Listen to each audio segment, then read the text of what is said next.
Tragedi diri siswa SD di Ngada NTT lantaran uang 10.000 merupakan tamparan sangat keras bagi pemerintah yang masih banyak menganggap remeh peran substansinya. Mengapa mereka jadi pejabat? Sebuah potret yang sangat memalukan sekaligus mempertegas betapa rapuhnya fundamental dalam sistem bernegara kita, serta mempertontonkan kekacauan dalam sistem perlindungan sosial dan pendidikan kita tentunya. Ada siswa kita yang jadi korban itu jelas tidak butuh handphone, dia juga tidak butuh motor dinas kepala desa, yang dia butuh hanyalah pulpen dan buku. Dia ingin belajar banyak hal tentunya berkaitan dengan sejarah Presiden Republik Indonesia, bagaimana menjadi pejabat yang jujur dan baik, berpolitik untuk mempertahankan NKRI, belajar bagaimana Indonesia emas dan Indonesia cerdas.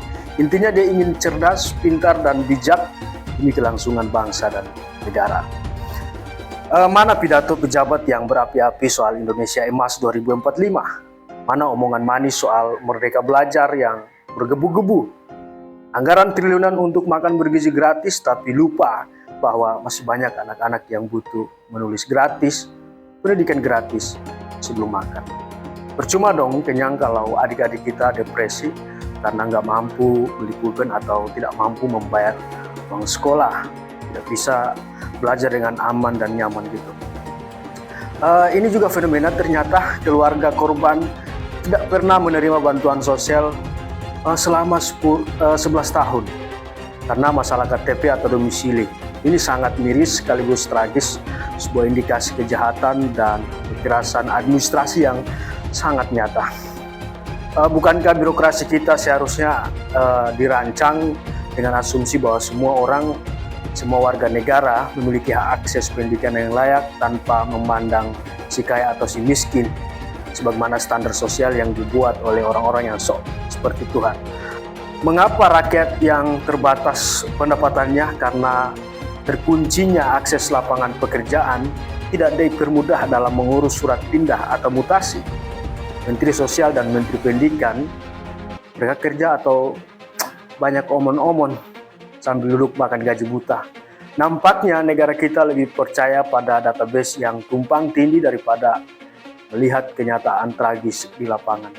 Bukankah manusia dalam sistem yang menolak memberi makan orang lapar hanya karena datanya tidak cocok, kehilangan legitimasi moral, aparat desa nggak peka, pemerintah kecamatan dan daerah miskin sikap, menteri apalagi. Masa kayak gitu aja nggak bisa jemput bola, bantu administrasi korban biar dapat bantuan pendidikan gitu. 11 tahun loh lamanya. Katanya pendidikan gratis, urusan pulpen saya nggak bisa. Kemana bantuan operasional sekolah selama ini? Kemana dana desa? Kemana anggaran pendidikan yang 20% dari APBN itu? Bukankah konstitusi kita menjamin pendidikan dasar gratis? Kok seolah biaya bersembunyi di kantung pejabat kita?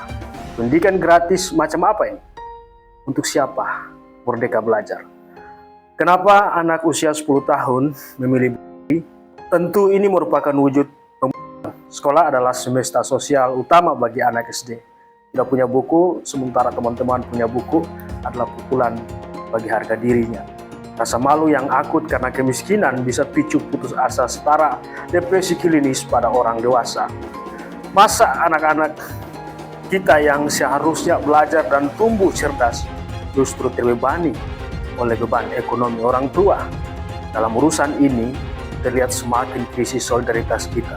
Dulu di kampung saya, kita berbagi antara 3-5 rumah yang berdekatan. Makanan, pakaian, bahkan buku, tulis kita saling berbagi. Sekarang entahlah mengapa budaya saling bantu ini makin hilang. Apakah karena mental secara ekonomi makin akut? Sudah separah inikah akhlak budi pekerti kita? Di mana keadilan sosial dan pendidikan bagi seluruh rakyat Indonesia? Maka sudah saatnya mengevaluasi sistem secara radikal, bubarkan Kementerian Sosial dan Kementerian Pendidikan karena gagal mengeksekusi hak dasar rakyat. Negara harus kembali pada prinsip fundamental, yakni pendidikan dan perlindungan sosial. Ayo selamatkan hak anak-anak kita. Jangan sampai 11 tahun tanpa bantuan jadi cerita tragis berikutnya. Sistem yang tidak mampu menolong anak-anak kita untuk belajar adalah sistem yang bobrok. Kalau nggak bisa diperbaiki, dibongkar atau dibubarkan jika perlu. Sampai ketemu.